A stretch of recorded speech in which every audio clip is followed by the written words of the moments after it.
اللهم صل على محمد وآل محمد. بسم الله الرحمن الرحيم.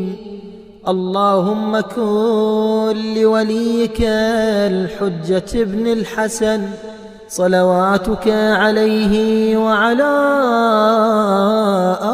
آبائه في هذه الساعة وفي كل ساعة وليا وحافظا وقائدا وناصرا ودليلا وعينا حتى تسكنه أرضك طوعا وتمتعه فيها طويلا برحمتك يا أرحم الراحمين.